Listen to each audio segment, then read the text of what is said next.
நண்பர்கள் எல்லாருக்கும் வணக்கங்க. இன்னைக்கு இருக்கிற கால சூழல்ல பார்த்தீங்கன்னா வந்து 1 மணி நேரம் இல்ல 2 மணி நேரம் கரண்ட் இல்லன்னா, நம்ம என்ன பண்றோம்? என்னடா இது ஆட்சி மாறினாலும் காட்சி மாறுதா? அப்படின்னு சொல்லி கேள்வி கேட்போம். ஒரு மீம்ஸ போட்டு Facebook இந்த மாதிரி சமூக வலைதளங்கள போட்டு அடிச்சு தள்ளிட்டே இருப்போம். ஆனா கிட்டத்தட்ட ஒரு 50, 60 ஆண்டு காலமா மின்சாரமே என்னன்னே தெரியாம, சாலை வசதிகள் இல்லாம வாழ்ந்துட்டு இருக்கக்கூடிய ஒரு கிராமத்துக்கு தான் நம்ம இன்னைக்கு போறோம். அந்த இடத்துக்கு உங்கள கூட்டிட்டு போறேன். அந்த கிராமம் பார்த்தீங்கன்னா, நம்ம திருப்பத்தூர் மாவட்டத்துல வாணியம்பாடி சட்டமன்ற தொகுதிக்குள்ள இருக்கு அப்படின்னும்போது இன்னமும் எங்களுக்கு மன வருத்தம் ஆயிடுச்சு. அந்த கிராமத்துக்கு நம்மள வந்து வழி சொல்லி கூட்டிட்டு போகக்கூடிய இளைஞர்கள் 2 பேர் யாருன்னா, அவங்க பேர் என்ன? திருநாவுக்கரசு. திருநாவுக்கரசு. வாங்கண்ணா. உங்க பேர் என்ன? என் பேர் சதீஷ்குமார். சதீஷ்குமார். இந்த திருநாவுக்கரசும் சதீஷ்குமாரும் நம்ம கிட்ட வந்து இந்த மாதிரி ஒரு கிராமம் இருக்குன்னு, அவங்க வந்து இன்னமும் வந்து மின்சாரம் இல்லாம, சாலை வசதி இல்லாம, ஒரு அடிப்படை வசதிகளே இல்லாம வாழ்ந்துட்டு இருக்காங்க அப்படின்னு சொல்லி நம்ம கிட்ட சொல்லியிருந்தாங்க. அதுக்கான வழி வந்து நம்ம காட்டுறதுக்காக தான் இவர் கூட்டே போறாரு. ஏன்னா நம்ம அவர் சொல்லி அனுப்பிட்டா நம்ம போயிட மாட்டோம். ஏன்னா அந்த அளவுக்கு மோசமா வழிகள் வந்து ஒரு காட்டுக்கு நடுவில் அந்த கிராமம் இருக்கு. அதனால கூடவே வந்து நமக்கு அவங்க வழி சொல்றேன் அப்படின்னு வந்திருக்காங்க. தொடர்ந்து அந்த கிராமத்தை போய் பார்ப்போம். ஒரு உண்மையை சொல்லட்டுமா, எல்லா சமயத்திலும் ஏதாவது இந்த மாதிரி ஒரு ப்ராப்ளத்தை நாங்கள் ஃபேஸ் பண்ணும்போது அந்த அட்ரஸை மட்டும் கேட்டுக்கிட்டு நாங்கள் அந்த இடத்துக்கு போய் செய்திகள் சேகரிக்கிறது, இந்த மாதிரி ஸ்டோரி பண்ணுறது, அந்த மாதிரி விஷயங்கள்லாம் நாங்கள் செய்வோம். இந்த வாட்டி வந்து அவங்களே வந்தாங்க நம்ம கூட, நாங்கள் வழி காட்டுறோன்னே, இந்த வழி வந்து மாறி போயிடுவீங்க அப்படின்னு. இருந்தாலும் சரி நாங்களே போயிடலாம் அட்ரஸ் கேட்டு தான் நாங்கள் நினச்சோம். ஆனால் இவங்க வரலைன்னா கண்டிப்பாக ரொம்பவே கஷ்டமாக இருக்கும். ஏன்னா இது போகக்கூடிய இந்த வழிப்பாதையெல்லாம் பார்த்தீங்கன்னா கரடு முரடான காடு, புதர்மண்டிய இந்த வழித்தடத்தில் 2 ஆறுகளை கடந்து தான் இந்த கிராமத்துக்கு நாம் வர வேண்டும். இந்த கிராமம் பார்ப்பதற்கு எவ்வளவு அழகாக இருக்குதோ, அதே சமயத்தில் ஆண்டியப்பனூர் பகுதியிலிருந்து ஒரு 6 கிலோமீட்டர் இந்த கரடு முரடான காட்டுக்குள்ளே பயணம் செய்து தான் இந்த கிராமத்தை பார்க்க முடியுது. இந்த கிராமத்துக்குள்ளே நாங்கள் வந்த உடனே இந்த காட்சிகளை கண்டு நம்ம ரொம்பவே ரசித்துக்கிட்டு இருந்தோம். அப்போது அது நம்ம கூட வந்தவர் தான் சொன்னாப்புல, இது பகலில் இருக்கிற அழகான காட்சி அண்ணா, ஆனால் இரவு நேரத்தில் இது காட்டக்கூடிய பயம் வந்து ரொம்பவே பெருசு. நாங்கள் சொல்கிறதோடய அங்கே இருக்கக்கூடிய மக்கள்கிட்ட நீங்களே கேட்டு தெரிஞ்சுங்க அப்படின்னு சொன்னாங்க. நாங்களும் அவங்க கூட பேச ட்ரை பண்ணோம். அவங்க ஒரு சில பேர் வந்து அட போங்கப்பா, இது நாங்கள் பல தடவை போராடிட்டோம், இத்தனை வருஷத்தில் எதுவுமே நடக்கலை, இந்த மாதிரி நிறைய பேர் வந்து பேசிட்டு போகிறாங்க, ஆனால் எதுவுமே நடக்கிறது இல்லைன்னு வேதனையில் சொன்னாங்க. அதில் ஒரு சில பேர் பேச முன் வந்தாங்க. வணக்கம். வணக்கம். உங்க பேர் என்னதா? சேட்டு. சேட்டு. ஆமா. எத்தனை வருஷமா இங்க இருக்கீங்க? 45 வருஷமா இருக்கோம். 45 வருஷமா இங்க இருக்கீங்க? ஆமா. 45 வருஷமா இங்க கரண்ட் இந்த சாலை வசதிலாம் எதுவும் ஒன்றும் இல்லை. நீங்களும் போய் யாரையும் கேட்கலையா? கேட்டோம். கேட்டாலே இது பாரஸ்கார அனுமதி இல்லை, நாங்கள் என்ன செய்ய முடியாதுன்றாங்க ஈபியில்.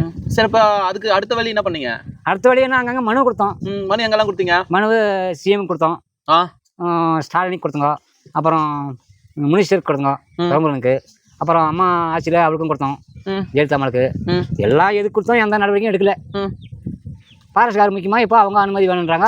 அவங்க அனுமதியில் நம்ம எதுவும் இங்கே வேலை செய்ய முடியாது. இப்போ நீங்கள் வாக்கெல்லாம் எங்கே செலுத்துறீங்க? வாக்கு இங்கே ஆண்டிபுரம் தான். ஆண்டிபுரம் போய் செலுத்துறீங்க? ஆமாம். வாக்கு சேகரிக்க வராங்களா? வராங்க. என்ன சொல்கிறாங்க அவங்க? என்ன சொல்கிறாங்க, எல்லாம் நாங்கள் வந்துட்டா செய்கிறோம், இதை செய்கிறோம், அதை செய்கிறோன்றாங்க. வந்தால் எதுவுமே செய்யறதில்ல, நம்மளை என்ன கண்டுக்க மாட்டாங்க. நீங்கள் இப்போ அதுக்கப்புறமா ஜெயிச்சிட்டு அப்புறம் போய் கேட்டுருக்கீங்களா? கேட்டுக்கிறோம். அதுக்கு அவங்க இப்போ என்ன சொல்கிறாங்க? செஞ்சுக்கலாம், எல்லாம் பண்ணிக்கிறோம், செஞ்சு கொடுக்குறோன்றாங்க. இப்போ ஆட்சியே முடி போகுது, ஒன்று எங்கே அவங்க எப்போ செய்யுது? அவங்க ஆட்சி முடிஞ்சு போய் வேற ஆட்சி வந்துருச்சு. இப்போ புதுசாக ஒரு ஆட்சி வந்திருக்கு. இந்த மாதிரி வசதிகள் செஞ்சா அங்க நல்லா இருக்கும்னு நினைக்கிறீங்க? என்ன இந்த போக்குவரத்துக்கு இந்த சாலை வசதி, இந்த மின்சார வசதி, இது 2 வசதி இது எங்களுக்கு செஞ்சு கொடுத்தா எங்க இதை நாங்கள் எத்தனை குடும்பம் இருக்கு? இதெல்லாம் ஒரு 20 குடும்பம் இருக்குது. 20 குடும்பம் இருக்கு. எவ்வளவு பேர் இருப்பாங்க? எல்லாம் குறைஞ்சபட்சம் ஒரு 100 பேர் இருப்பாங்க. 100 பேர் இருப்பாங்க. பசங்களா படிக்கிறதுக்கெல்லாம் இந்த வழியா தான்? எல்லாம் இந்த வழியா தான் போகணும். போயிட்டு வராங்களா? போய் வராங்க. காலையில எத்தனை மணிக்கு கிளம்புவாங்க? காலையில 7 மணிக்கெல்லாம் கிளம்பிடுறாங்க. அவங்க நடந்து போறதுக்கு 9 மணி ஆயிடுது. அங்கே ஸ்கூல் திறக்கவும் அவங்க போகவும் சரியா போகுது. திருப்பி சாயங்காலம் 4 மணிக்கு விடுறாங்க. அவங்க வந்து சேர்றதுக்கு 6 மணி ஆயிடுது. அதான் அந்த காட்டுக்குள்ள தான்? ஆமா, காட்டுக்குள்ள தான் வரணும். அதே பாரு, இந்த 2 ஆறு போகுது இல்லை, அந்த ஆத்துல தண்ணி வந்துச்சுன்னா அவங்க போக முடியல, அவங்களால ஸ்கூலுக்கு போக முடியல. மழை காலத்துல இந்த மாதிரி மழை காலத்துல போக முடியல. அதனால வந்து அவங்க ஸ்கூலு இதுவும் கெடுது. இப்ப நாங்க தான் ஏதோ ஒரு இதுல ஏதோ படிக்காம நாங்க ஏதோ அப்படியே காலத்தை விட்டோம். இப்ப அதுங்க வாழ்க்கையான முன்னேறணும் இல்லையா? அதுங்க படிக்கிறதுக்கு அது வழி வசதி இருந்தா அதுங்க போகும், படிக்கும். அந்த வசதியும் இல்லை. இப்போ ஏதாவது ஒரு எமர்ஜென்சி, இவ்வளவு பெரிய அடர்ந்த காடாகுது இல்ல? ஆமா. இந்த காட்டுல ஏதாவது பூச்சி ஏதாவது கடிச்சிச்சுன்னா எப்படி ஹாஸ்பிட்டல் போவீங்க? எப்படி உங்க கட்டி கூட தூக்கி போக வேண்டியதான். முடியலன்னா உங்க கட்டி கூட. ஆமா, அதான். அந்த மாதிரி எல்லாம் அந்த சமயத்துல வந்து இங்க எம்எல்ஏ அந்த மாதிரி ஆளுங்க வந்து பாக்குறாங்களா? எம்எல்ஏ சமத்குமார் இருந்தாரு, அவர் வந்து பார்த்தாரு. அவர் பார்த்துதான் அந்த லைட்டுக்கெல்லாம் ஏற்பாடு பண்ணாங்க. எது? இந்த சோலார் லைட்? ஆமா, அவர் வந்து பார்த்தா. இது எவ்வளவு நேரம் ஏரியா? இது வந்து சாயங்காலத்துல ஒரு 5-6 மணிக்கு ஸ்டார்ட் ஆகும். பொழுது வெடிஞ்சு ஒரு 5 மணிக்கு ஆஃப் ஆயிடும். அதே ஆஃப் ஆயிடும் ஆட்டோமேட்டிக். அது இப்போ இந்த மழை காலத்துல அது ஒர்க் ஆகாது. மழை காலத்துல ஒர்க் ஆகிறதில்ல. அது அவ்வளோதான், குறிப்பிட்ட நாள் தான் வருது. அப்புறம் அது இது முடிஞ்சிட்டா அப்புறம் அது ஏறுது இல்லை, ஒன்றும் இல்லை. இப்போ நீங்க இருக்கீங்களா? ஆமா. உங்களுக்கு என்ன தொழில் என்ன செய்றீங்க? என்ன தொழில்? இந்த நேரத்துல ஏதோ பாடுபட்டு நேரத்துல வெளியேறது தான். தண்ணி இல்லை, மேட் பயிர் தான். மேற்பயிர்னா மழை பெய்யணும். ஆமா மழை பெய்யா மழையில தான் இது செய்யணும். மழையில தான். இப்ப அந்த மழையை நம்பி எதிர்பார்த்தா மழை வந்தா வழி இல்ல, வெளியே கீழே போறதுக்கு வழி இல்ல. இருந்தாலும் அந்த மழை வந்தாதான் நாங்க இது பொழைக்க முடியும், பண்ண முடியும். Correct correct. இதுதான் எங்க தொழில். இப்ப அந்த கிணறு இருக்கு, 2 கிணறு இருக்குங்க நான் பார்த்த இடத்துல. அந்த கிணத்துல தண்ணி இருக்குது. அப்ப அதுக்கு முன்னால பயன்படுத்திட்டாங்க, இப்ப ஏன் பயன்படுத்தாத? இப்ப ஏன் பயன்படுத்துறதுன்னா இப்ப இன்ஜினுக்கு ஊத்த முடியல, செலவு அதிகம். டீசல் ஊத்தணும். ஆமா டீசல் ஊத்தணும். டீசல் ஊத்தினா இன்ஜின் ஓடும், இல்லைன்னா இன்ஜின் ஓடாது. அதனால ஊத்தினாதான் அது இன்ஜினே ஓடுது, இல்லைன்னா ஓடுறது இல்லை. அதனால இப்ப அதெல்லாம் ஊத்த முடியல எங்களால. இப்ப என்னதான் பயிர்? இப்ப என்ன பயிர்? மேட்டு பயிர் தான். ஏதோ பருத்தி இடிச்சு போடுவோம், ஏதோ கடக்கா கம்பு கம்பு இதான் கேவரு இதான் பண்ணுவோம். தவிர்த்து வேற வேலைன்னா என்ன பண்ணுவீங்க? வேற வேலை எந்த வேலையும் கிடையாது. நாங்கெல்லாம் எந்த வேலையும் எங்களுக்கு எந்த வேலையும் கிடையாது. நாங்க எந்த வேலை தான் இதை அந்த நேரத்தில் பயிர் பண்ணிக்கணும், இது வந்து ஆட்டமாட்ட பார்த்துன்னு, இதுதான் எங்கள் குழப்பம். இனிமேல் போய் வெளியில் போய் எங்கேயும் சமாளிக்கின்றதும் முடியல. போய் நாங்களாம் போய் என்ன வேலை செய்வோம்? எங்களால் எதுவும் போய் வேலை செஞ்சு சமாளிக்க முடியுமா? எந்த வேலையும் செய்ய முடியாது, சமாளிக்க முடியாது. நாங்கள் இதிலே தான் இப்படி தான் குழப்பம் போயிட்டுன்னு காலந்தாலும். நீங்கள் அரசுக்கு விட்ட வந்து கேட்கறது என்ன கேட்குறீங்கன்னா, எங்களுக்கு ஒரு அந்த சாலை வசதி, அந்த சாலை வசதியும் இந்த மின்சார வசதியும் செஞ்சு கொடுத்தா நாங்கள் இதே இடத்துல இருந்து நாங்கள் இதை குடும்பம் நடத்திடுவோம். அந்த காட்டில் வழி கூப்பிட்டு வந்தாங்க, அந்த வழியே ரொம்ப மோசமாக இருந்துச்சு. ஆமாம், வழியே வரல, 2 வீலரே வரல, பெரிய வண்டியெல்லாம் வருமா? இப்போ மழை வந்துச்சுன்னா அந்த ஆறு மட்டும் இல்லை, அங்கங்கே காண ஓட பிடிக்கிறோம். பிடிச்சிச்சுன்னா அதில் போகிறது ரொம்ப கஷ்டம். மேடு படத்தில் ஒரு பசங்க கூட்டிங் போனா ரொம்ப கஷ்டம். வரும்போதே வர முடியல, உளுந்து எடுத்து போக வேண்டியது. வந்து நிக்கிறோம் பார்த்தா இடமே வந்து ரொம்ப நல்லா அழகா இருக்கு இடம். ஆமா, ஆனா வாழ்றவங்களோட நிலைமை வந்து 6 மணிக்கெல்லாம் போய் வீட்டுல போய் செட்டில். ஆமா, செட்டில் ஆயிடணும். ஆமா, 6 மணிக்கு மேல எங்கேயும் போக முடியல. இப்ப நாங்கெல்லாம் இனிமேல் எங்க அந்த ஊருக்கா போக முடியாது. இன்னும் இங்கே தான் மிருகங்க எதனா காட்டுல இவ்வளவு சுத்தி காடா இருக்கு. மிருகமெல்லாம் ஒன்றும் தொந்தரவு இல்லை. யானை இருந்துச்சு, யானை பிடிச்சிட்டாங்க. அது வந்துச்சாங்க. ஆமா ஆமா ஆமா, யானை வந்து அந்த யானை அப்படி முட்ட முடியுதுன்னா நாங்க படிச்சுக்க முடியாது. அது எப்படி அது பிடிச்சிட்டாங்க. அது பிடிச்சதுல யானை தொந்தரவு இல்லை, மீதி அந்த தொந்தரவும் இல்லை. மிளகு ஜாதி ஒன்றும் தொந்தரவு பண்றதில்ல. எங்க வாழ்ந்து பழகிட்டீங்க? பழகிட்டுங்க. இப்போ உங்க மாதிரி ஆளுங்க வெளியில வந்தாங்கன்னா இந்த இடத்துல எப்படி கேறீங்க, ஏது கேறீங்க, இப்படி எல்லாம் கேறீங்களே அப்படின்றாங்க. நாங்க இதுதான் வேற வழியில் எங்களுக்கு. நாங்க வேற வெளியில வந்து போக முடியாது. அதனால நாங்க இங்கே பயிர் பண்ணி மழை வரதை பொறுத்து மழை வந்தாதான் மழை இதை பார்த்துதான் நாங்க பயிர் பண்ணணும். அந்த பயிர் இதை வந்தாதான் நாங்க அதை வச்சு வாழ முடியும். இதுதான் எங்க இது. விவசாயம் தான் பண்ற. விவசாயம் மழை பெஞ்சாதான் வேலையுது, மழை பெய்யல மேட்டு வேளாமல. அதேதான். அந்த கிணறுல இருந்து தண்ணி வரதில்ல. எனக்கு 2 கிணறு இருக்குதுங்க. அவங்களுக்கு நமக்கு தர மாட்டாங்கன்றீங்களா? அவங்க நேரத்துக்கு அவங்க அப்படி மேல இருந்து இந்த வண்டி உடுது எனக்கு கொடுத்துருங்க. கரெக்டா சொன்னப்போ எப்படி கொடுக்க முடியும்? அப்படிதான் அவங்க அந்த மாதிரி அவங்க. அப்போ நீங்க வந்து வானத்தை பார்த்தா வாழ்ந்து நிக்கிறீங்க. ஆமா, மழை வந்தாதான் வெள்ளாம, மழை இல்லன்னா இல்ல. இப்ப இந்த வயசுலயும் அம்மா வந்து ஒரு 100 வயசு ஆகும் நீங்க பாத்துக்கிறீங்களா? இப்ப ஏதாவது ஒரு எமர்ஜென்சி எதனா ஹாஸ்பிட்டலுக்கு நீங்க எப்படி போய் வரீங்க? ஆஸ்பத்திரிக்கா ஜோலி கட்டி தூக்குறதா, பண்ணி தூக்குறாங்களா, அது மாதிரி தூக்கின்னு போறதா.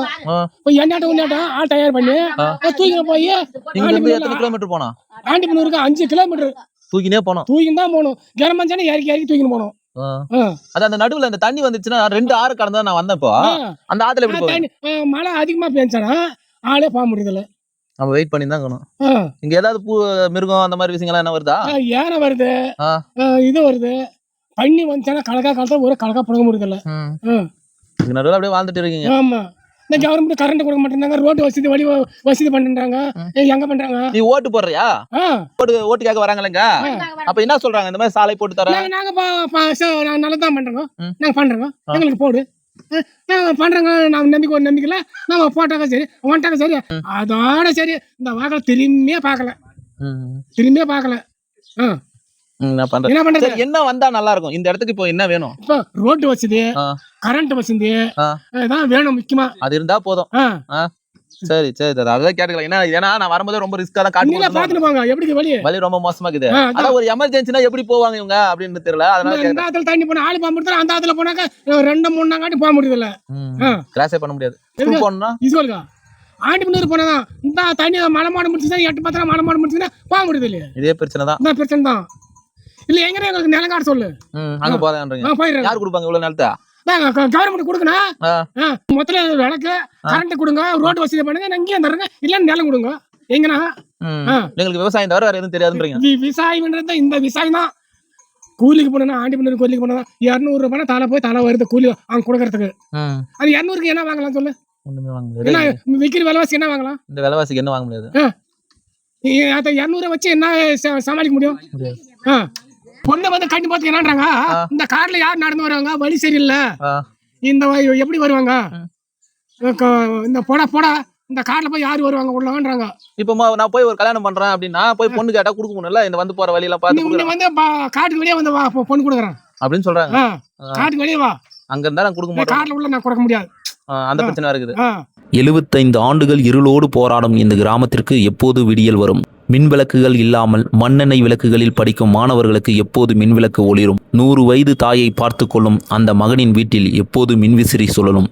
பார்வை குறைபாடு கொண்ட அந்த மூதாட்டியின் வாழ்க்கையில் எப்போது வெளிச்சம் பிறக்கும்? இந்த கேள்விகளுக்கான பதிலை அரசும் அதிகாரிகளும் மக்கள் பிரதிநிதிகளும் விரைவில் வழங்குவார்களா என்பதே இந்த கிராம மக்களின் எதிர்பார்ப்பு. இது ஐயங்கொல்லை கிராமத்தில் இருளில் இருந்து வெளிச்சத்தை தேடும் மக்களின் குரல். வீடியோ பார்த்தீங்களா, இந்த விஞ்ஞானம் எந்த அளவுக்கு வளர்ந்துருக்கு அப்படின்றது நமக்கு தெரியும். ஏன்னா நம்ம பூமியிலிருந்து வந்து மற்ற கிரகங்களுக்கு வந்து மனிதர்கள் அனுப்பிக்கிட்டு இருக்கோம். அந்த அளவுக்கு வந்து விஞ்ஞானம் வளர்ந்துருக்கு. ஆனாலும் இன்றளவும் வந்து ஒரு கிராமத்தில், அதுவும் நம்ம மாவட்டத்தில் இருக்கக்கூடிய ஒரு கிராமத்தில் வந்து பார்த்தீங்கன்னா மின்சார வசதியே இல்லாமல் வாழ்ந்துட்டு இருக்காங்க. அந்த மக்களோட நம்ம போய் பேசியிருந்தோம். அங்கே என்ன நடக்குது, அங்கே எப்படி வாழ்றாங்க, அவங்க வாழ்வாதாரம் என்ன அப்படின்றதெல்லாம் பார்க்கும்போதே நமக்கு ரொம்பவே கஷ்டமாக இருந்தது. அந்த வேதனையோடவே அந்த பதிவில் உங்களுக்கு நான் பதிவு பண்ணியிருக்கேன். ஸோ நீங்களும் பார்த்துருப்பீங்க. ஸோ உங்களால் முடிஞ்ச எதனா ஹெல்ப் இருந்தால், இல்லை அங்கே ஏதாவது செய்யணும் அப்படின்னு நீங்கள் நினச்சிங்கன்னா அந்த கமெண்ட்டில் சொல்லுங்கள்.